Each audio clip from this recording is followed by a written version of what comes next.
Bismillahirrahmanirrahim. Assalamualaikum warahmatullahi wabarakatuh. Waalaikumsalam. Innal hamdalillah nahmaduhu wa nasta'inuhu wa nastaghfiruh wa na'udzu billahi min syururi anfusina wa min sayyiati a'malina. Man yahdihillahu fala mudilla lahu wa man yudlil fala hadiyalah. Asyhadu an la ilaha illallah wahdahu la syarikalah wa asyhadu anna Muhammadan abduhu wa rasuluhu alladzi la nabiyya wa la rasula ba'dah. Amma ba'du. Qala Allah Ta'ala fi kitabihil karim ba'da a'udzu billahi minasy syaithanir rajim. Yarfa'illahu alladzina amanu minkum walladzina utul ilma darajat. Wa qala Rasulullah sallallahu alaihi wasallam da'iyan ilallahi ziyadatan lil ilm biqaulihi Allahumma inna nas'aluka ilman nafi'an wa rizqan thayyiban wa amalan mutaqabbalan.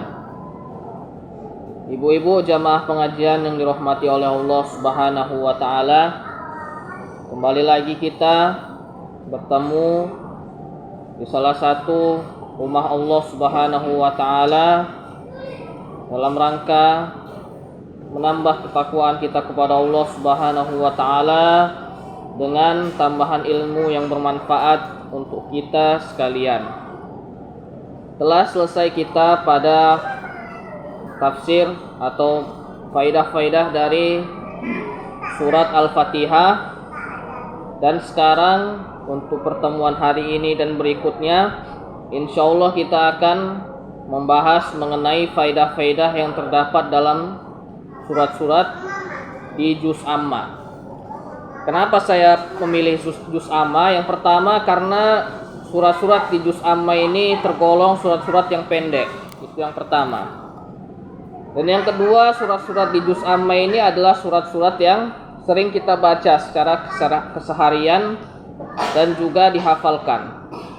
Maka oleh karena itu penting bagi kita sekalian untuk memahami dan juga menggali faidah-faidah yang terdapat di dalam surat-surat tersebut, agar kita ketika membacanya di dalam sholat tergambar di benak kita atau terbetik di hati kita faidah-faidah yang terdapat di dalam surat yang kita baca saat sholat, agar sholat kita menjadi sholat yang khusyuk dan juga sholat yang benar-benar mendapatkan ketenangan, sebagaimana disabdakan oleh Rasulullah Shallallahu Alaihi Wasallam, arifna bis sholah. Bagaimana disebutkan atau diberitakan kepada Bilal untuk azan, maka Rasulullah berkata arifna bis sholah. Jadikanlah sholat ini sebagai tamasya atau sebagai penenang, sebagai roha, sebagai istirahat. Ibu-ibu jamaah pengajian yang dirahmati oleh Allah Subhanahu wa taala, kita mengawali dengan surat Al-Ikhlas. Kenapa tidak surat An-Naba atau surat An-Nas?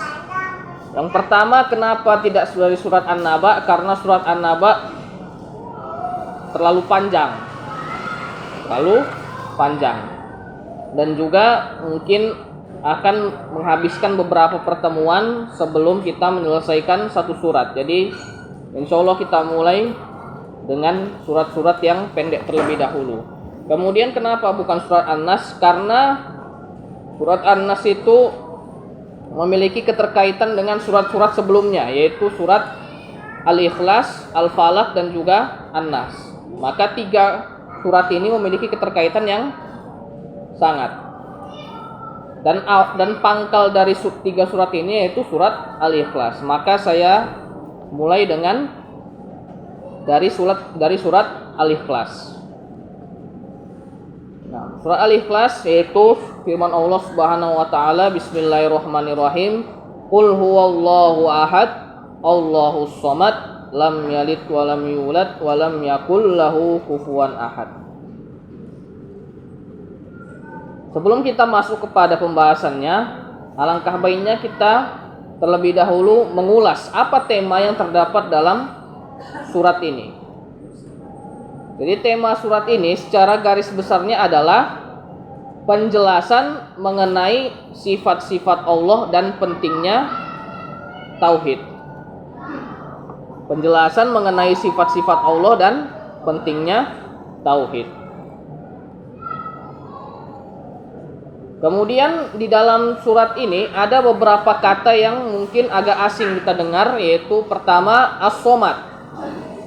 Apa makna as-somad?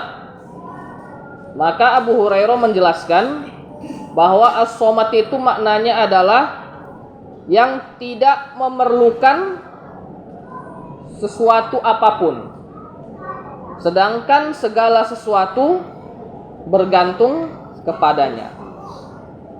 Yang tidak memerlukan sesuatu apapun dan segala sesuatu bergantung kepadanya. Yang maha berdiri sendiri, lagi mengurusi makhluknya, dan segala makhluk bergantung, berharap dan membutuhkan Allah Subhanahu wa ta'ala. Itulah makna as-somad. Kemudian makna kufu. Walam yakul lahu kufuwan ahad. Kufu maknanya adalah keserupaan, tandingan dan pendamping yang setara. Maka sebagaimana kita sering mendengarnya di keseharian kita, tidak sekufu. Nah, menikahlah dengan yang sekufu, yaitu menikahlah dengan yang sama tandingannya, baik dari segi kecerdasan, dari segi apapun itu. Menikahlah dengan yang sekufu. Maka kufu di sini maknanya adalah keserupaan, tandingan dan pendamping yang setara. Maka Allah tidak memiliki hal tersebut. Kemudian apa sebab turunnya surat ini? Diriwayatkan oleh Al-Imam At-Tirmidzi bahwasanya orang-orang musyrikin pada saat itu bertanya kepada Rasulullah. Karena pada waktu itu Rasulullah menjelaskan bahwasannya Tuhan itu bukan seperti berhala-berhala yang kalian sembah. Tuhan itu bukan batu yang kalian sembah. Tuhan itu bukan seperti yang kalian kira. Maka kaum musyrikin pun bertanya, "Cemana Tuhan yang kamu maksud itu?" Maka Allah pun menurunkan surat ini. Qul huwallahu ahad, katakanlah wahai Muhammad sallallahu alaihi wasallam, huwallahu ahad. Dialah Allah yang Maha Esa, yang Maha Tunggal. Allahus Somad, Allah yang Maha berdiri sendiri, tidak memerlukan sesuatu apapun dan segala sesuatu bergantung kepadanya. Lam yalid walam yulad, tidak memiliki keturunan dan juga bukan keturunan siapa-siapa. Walam yakul lahu kufuwan ahad, dan tidak ada sesuatu pun yang setara dengannya. Maka faidah-faidah yang bisa kita dapatkan pada surat ini, yang pertama adalah bahwasanya tauhid adalah keistimewaan umat Islam. Tauhid adalah keistimewaan umat Islam. Tauhid adalah keistimewaan umat Islam.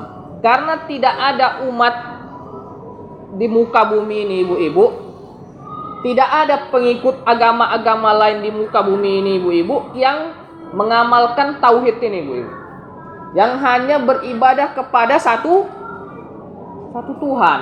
Nggak ada.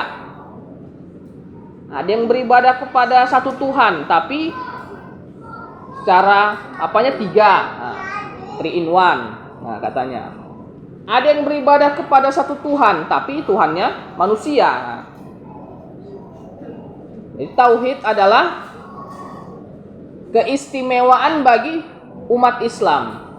Bagaimana disebutkan dalam firman Allah mensifati Nabi Ibrahim, inna Ibrahima kana ummatan wahidah.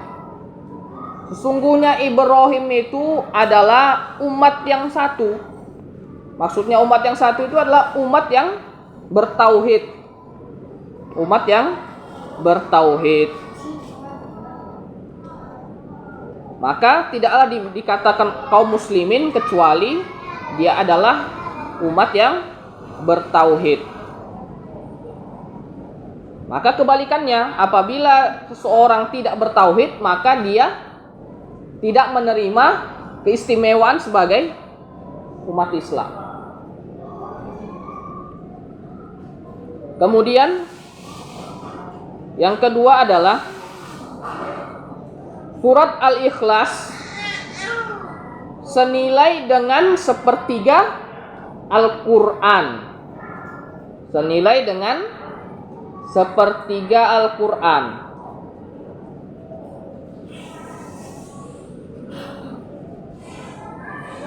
Surat Al-Ikhlas adalah senilai dengan sepertiga Al-Quran.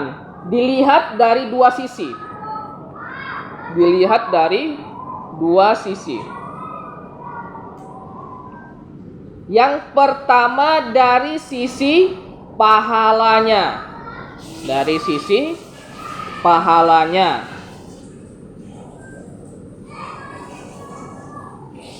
Yang pertama dari sisi pahalanya. Sebagaimana diriwayatkan oleh Abu Sa'id Al-Khudri, bahwasanya dikabarkan atau diberitakan kepada Rasulullah bahwasanya ada orang yang selalu membaca kulhu, terus-terusan membaca kulhu. Di sholat dia baca kulhu, di keseharian dia baca kulhu. Maka dikasih tahu sama Rasulullah, ya Rasulullah, sesungguhnya ada seorang sahabatmu yang membaca kulhu wallahu ahad. Maka Rasulullah pun bersabda, walladzi nafsi biyadi innaha ta'dilu sulusal Quran. Diriwayatkan oleh Al-Imam Al-Bukhari. Demi jiwaku yang berada di tangannya, yaitu Allah Subhanahu wa taala, demi Allah, sesungguhnya surat Al-Ikhlas itu sebanding dengan sepertiga Al-Quran. Para ulama menyebutkan bahwasanya bandingan ini adalah dari segi pahala membacanya. Pahala membacanya.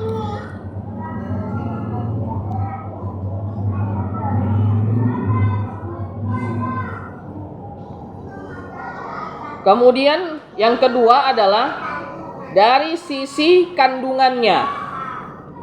Dari sisi kandungannya atau tema yang terkandung di dalamnya. Karena Al-Quran, ibu-ibu sekalian, terdiri dari 3 tema, 3 pokok pembahasan. Yang pertama pokok pembahasan yang ada di dalam Al-Quran yaitu tauhid dan akidah. Bagaimana beribadah kepada Allah, bagaimana kita mengenal Allah, bagaimana kita mendekatkan diri kepada Allah, di situ disebutkan di dalam Al-Quran. Kemudian tema yang kedua adalah hukum-hukum, tata cara ibadah, tata cara beradab, tata cara syariat-syariat Islam, semuanya disebutkan di Al-Quran, baik secara terperinci maupun secara umum. Kemudian yang terakhir adalah kisah-kisah kaum terdahulu. Jadi tema yang terakhir adalah kisah-kisah kaum terdahulu maupun berita-berita yang akan terjadi pada masa yang akan datang. Kisah-kisah kaum terdahulu, baik kisah kaum Nabi Nuh, Nabi Lut, Nabi Soleh dan sebagainya, maupun kabar-kabar atau berita-berita yang akan terjadi di masa depan berupa hari kiamat dan yang terjadi setelahnya, baik berupa di padang mahsyar nanti, baik berupa di surga maupun di neraka.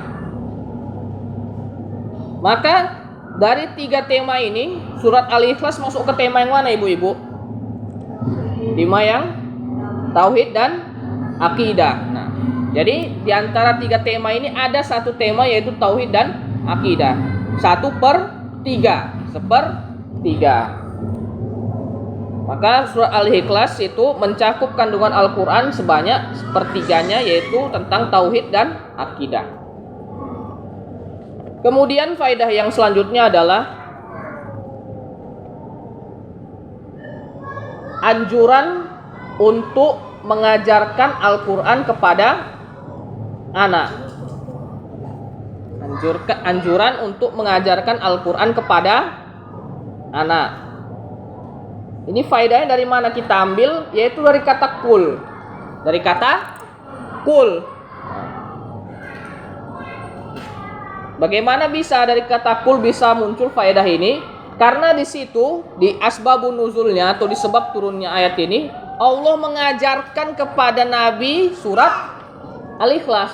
Kul, katakan wahai Muhammad, huwallahu ahad, Allahus somad, lam yalid walam yulad walam yakul lahu kufuwan ahad. Nah, kayak gitu ibu-ibu, kita ngajarkan kepada anak-anak kita, ayo sama-sama ikuti bacaan mama, qul huwallahu, kayak gitu. Seperti halnya Allah mengajari Nabi kita Shallallahu Alaihi Wasallam bacaan surat Al-Ikhlas. Kita bacakan ayat-ayatnya, kita perdengarkan ke anak, sehingga anak kita juga mengikuti bacaan kita. Yaitu mengajarkan surat Al-Fatihah contohnya. Al-Fatihah dan surat-surat pendek. Agar apa ibu-ibu kita fungsinya mengajarkan ini? Yang pertama, kita mendapatkan pahala jariyah. Pahala jariyah. Selama anak-anak itu dia membaca surat itu, membaca Al-Fatihah contohnya, dari bacaan kita, dari talaki atau dari surat-surat yang kita bacakan kepada dia, didengarkannya, diulang-ulangnya, dapat pahala kita. Apalagi kalau dibawa di dalam sholat. Nah, kemudian yang selanjutnya, yang keempat. Yang keempat adalah anjuran untuk mengajarkan akidah yang benar kepada anak dengan mengenal Allah dan iman kepada Allah. Anjuran untuk mengajarkan akidah yang benar, keyakinan yang benar kepada anak dengan mengenal Allah dan beriman kepada Allah.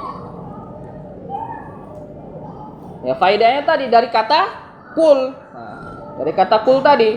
Jadi satu kata banyak faedahnya. Kita ajarkan kepada anak-anak akidah yang benar itu bagaimana. Katakan, ya wahai anakku, Allah itu esa. Qul huwallahu ahad.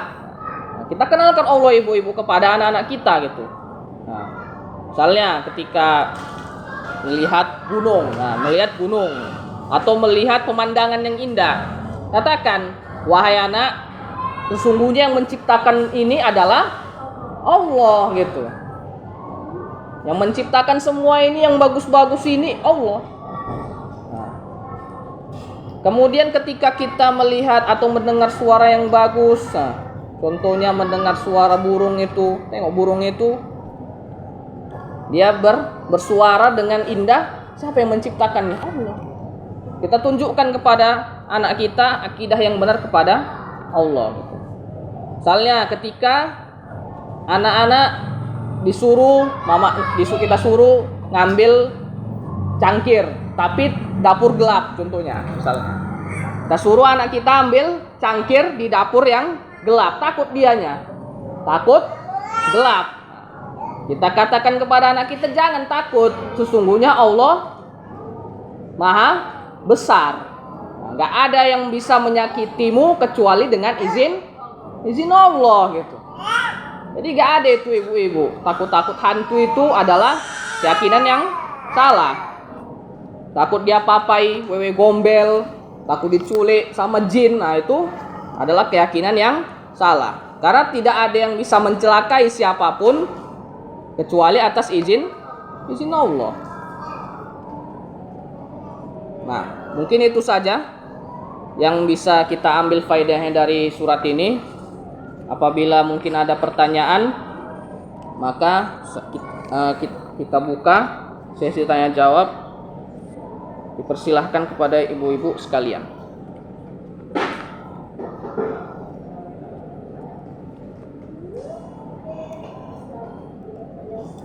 Ya, silahkan ibu. Istri kan kita berdosa, suami Iya bu. lakinya juga ada tugas. Gimana ibu? Istrinya selingkuh. Ah, Laki-lakinya nggak tahu. Kalau laki sudah sebut nggak? Nanti jumpa sama laki-laki lain, tapi istrinya suaminya nggak tahu. wallahu a'lam. Kalau misalnya itu tidak dilakukan atas dasar pengetahuan dari suaminya, maka itu tidak kepada suami gitu.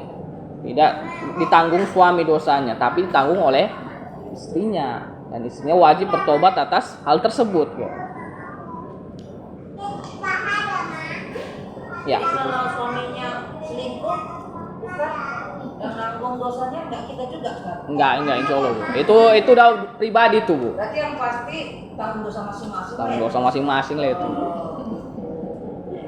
Kullu nafsin bima kasabat rohina. Setiap orang itu tanggungannya masing-masing. Nah, itu.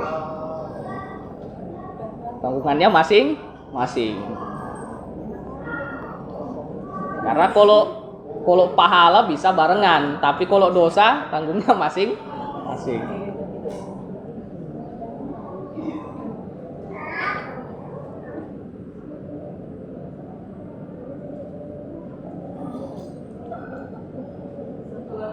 Iya, silakan.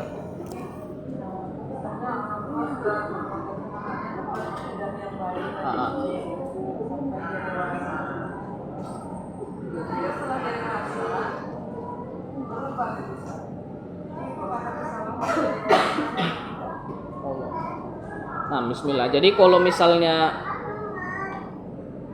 hal tersebut, misalnya kita udah ngajarkan yang bagus-bagus dari kecil, udah kita ajari akidah yang bagus, ilmu yang bermanfaat, tapi seiring berjalannya waktu mungkin si anak itu berubah gitu. Dari yang awalnya itu anak soleh, jadi mungkin tidak sesuai dengan harapan kita. Allah ta'ala alam, ya diri seorang itu banyak pengaruhnya ibu. Ada dianya pengaruhnya yang pertama dari orang tua, yang kedua dari lingkungan, yang ketiga dari, yang terutama juga dari diri anak tersebut. Mungkin orang tua sudah memberikan yang terbaik gitu, dan yang terbaik berupa ilmu-ilmu dan bekal, tapi diri si anak mungkin masih tidak menerima gitu. Mungkin pertama kan diturut-turuti jadi bagus dianya, tapi kemudian dipengaruhi oleh kawan-kawannya atau di lingkungan sekitarnya, menjadilah anak ini dia melenceng. Maka solusi kita atas hal tersebut ya tentu saja itu di luar kehendak kita, di luar kemampuan kita. Maka kita pasrahkan kepada yang berkuasa atas hati. Karena keyakinan itu letaknya di hati. Pemikiran itu letaknya di hati. Maka kita pasrahkan kepada pemilik hati. Kita berdoa, kita memohon kepada pemilik hati, yaitu Allah Subhanahu wa taala, agar tetap meneguhkannya kepada kebenaran, kepada akidah yang lurus, kepada keyakinan yang selamat. Karena setiap orang ibu, bahkan para ulama sekalipun, itu mereka sangat khawatir dengan diri mereka gitu. Sangat khawatir dengan diri mereka yang awalnya itu mungkin kita rasa berada di jalan yang lurus, tahu-tahu ya namanya juga mungkin digelincirkan oleh keadaan atau setan, dia tergelincir kepada hal-hal yang diharamkan. Maka solusinya apa? Yaitu berdoa kepada Allah. Cuma doa aja Ustaz. Apalagi Bu? Gitu kan. Gak mungkin lah kita larang-larang gitu. Maksudnya ya itu kan udah di luar kemampuan kita gitu. Udah di luar kemampuan kita. Kita paksa pun nanti untuk menuruti apa yang kita ajarkan gitu, sejadi dia menolak. Karena Ibu, sebagaimana kisah Nabi Harun dan Nabi Musa mendakwahkan kepada Fir'aun. Nah, Allah memerintahkan kepada Nabi Musa dan Harun untuk berkata lemah lembut kepada seorang Fir'aun, mendoakannya gitu agar dia mau menerima kebenaran, tapi tidak juga menerima kebenaran. Begitu juga dengan dakwah Rasulullah, banyak beliau itu mendakwahkan dan mendoakan orang-orang agar bisa ke jalan yang lurus. Namun tetap saja Allah lah yang punya rencana. Bahkan Abu Jahal pun pernah dimintakan doa sama Rasulullah. Rasulullah berdoa, ya Allah kuatkanlah Islam dengan Umar dengan Abu Jahal. Maka Allah pilih Umar sebagai penggantinya. Begitu juga dengan paman-paman Rasulullah, Abu Thalib dan juga Abu Lahab. Rasulullah doakan, tapi tetap saja Allah yang punya kehendak dalam hal tersebut. Nah, mungkin itu Ibu.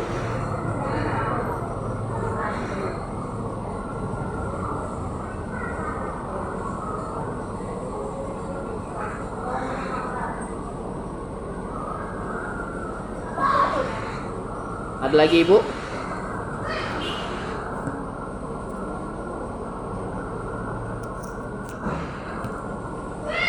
Atau pertanyaannya kapan selesai ini Ustadz gitu.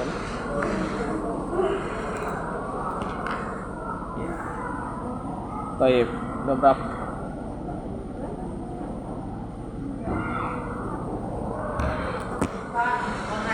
Iya, silakan Ibu. Iya Ibu. Insya Allah termasuk pahala itu. Karena gotong royong itu termasuk apa ya? Saling tolong menolong dalam kebaikan. Kan gotong royong membersihkan kampung dan juga tolong menolong dalam membantu jemaah pengajian. Nah, itu juga termasuk ibadah. Karena apa? Pengertian ibadah itu sebagaimana yang kita kaji pada pertemuan yang sebelumnya, ibadah itu segala hal yang membuat Allah itu cinta kepada kita. Maka yang membuat Allah cinta itu adalah segala macam bentuk kebaikan. Yang baik-baik suka lah Allah itu Ibu. Kalau baik-baik gotong royong itu, maka itu termasuk ibadah. Tapi kalau gotong royong namanya membuat permusuhan, nah itu dia tidak termasuk ke dalam kebaikan. Dan ini harus dihindari. Maka gotong royong atau tolong menolong yang dia dalam rangka kebaikan itu termasuk pengamalan terhadap firman Allah Subhanahu wa taala, wa ta'awanu 'alal birri wat taqwa, dan tolong menolonglah kalian dalam kebaikan dan ketakwaan.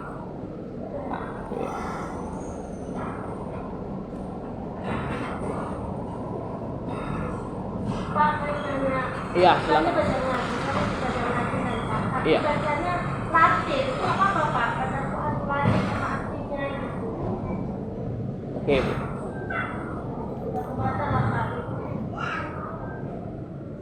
Pahalanya bersama nggak Pak? Oh. Untuk dari segi pahala Ibu, bismillah. Jadi dari segi pahala ada pahalanya itu Bu. Cuma dari segi tekniknya, nah yang perlu kita kasih tahu itu harus membaca dari Arabnya Bu. Nah, boleh kita baca Latin tapi untuk Quran yang ada Latinnya gitu kan, ada di bawahnya itu. Sebagaimana juga Iqra sekarang udah ada fitur terbarunya itu, ada fitur Latinnya dia di bawahnya itu. Namun untuk anak-anak ngaji, saya suruh itu jangan baca Latinnya. Karena apa? Karena ketika kita dihadapkan kepada yang Arab-Arabnya aja nggak ada Latinnya, tak bisa nanti kita baca gitu.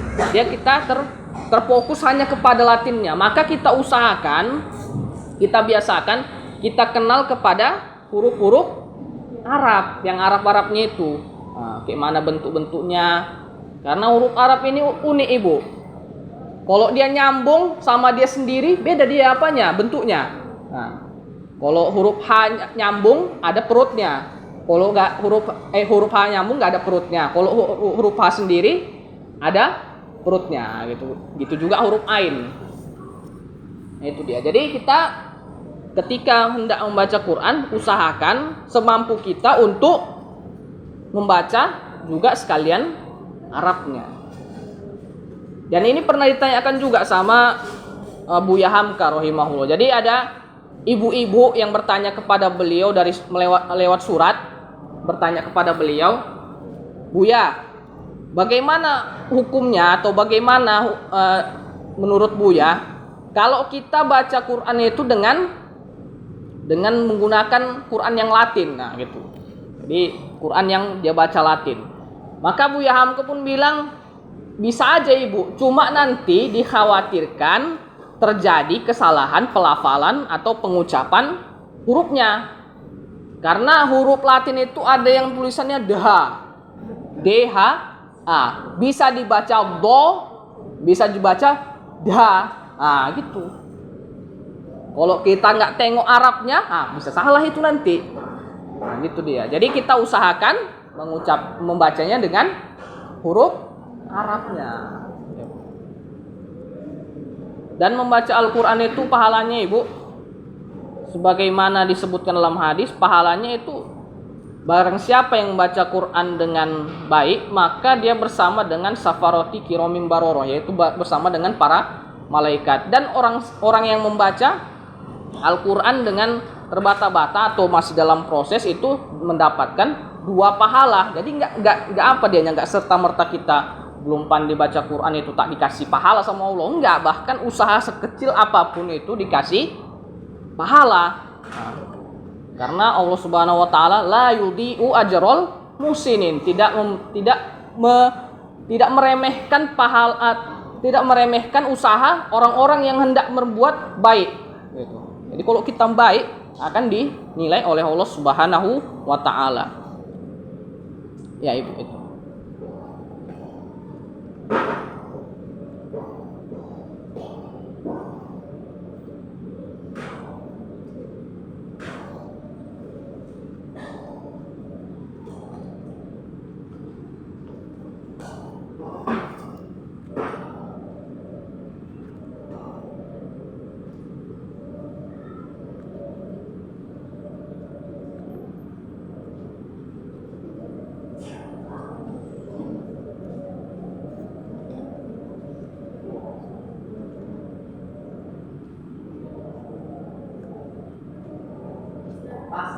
Oh, satu lagi Bu. Nah, itulah kalau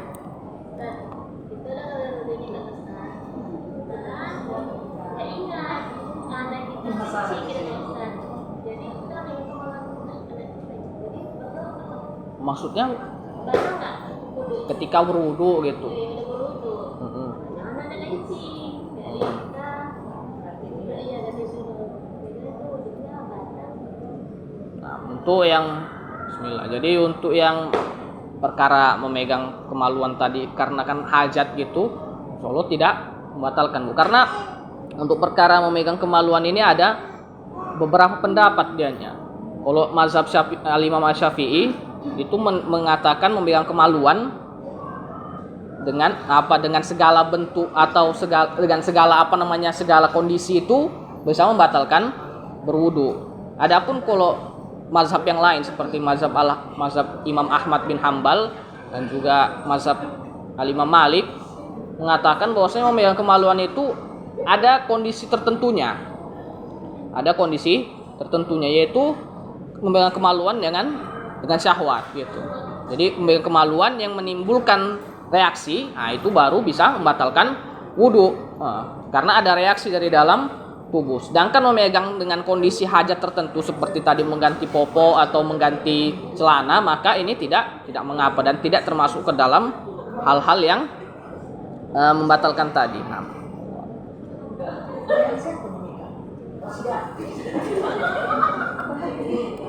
Ngomongnya pelan. Kan suara Ustaz ganteng kan? Jadi negatif tapi dia. Iya, malu siapa yang mau? Itu maluan dia. Iya, anaknya rupanya Ustaz. Saya kira anaknya di rumah yang besar.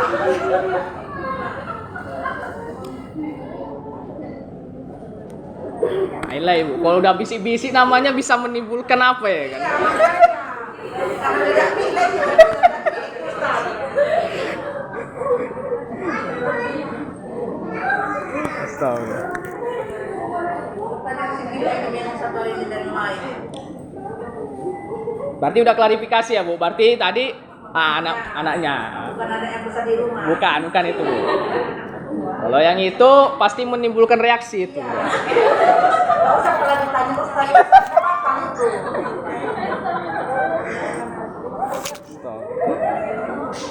Tanya sebelah mana dia, Pak Mimi. Enak Ustaz.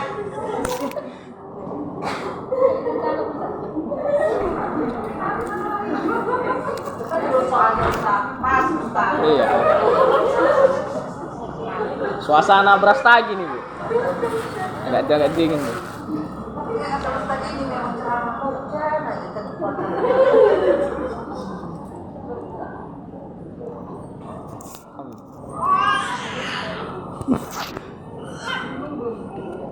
Bagaimana ibu-ibu, kita sudahi? Nah, baik, apa yang bermanfaat dan juga bisa menambah ketakwaan kita, maka itu dari Allah Subhanahu wa Ta'ala.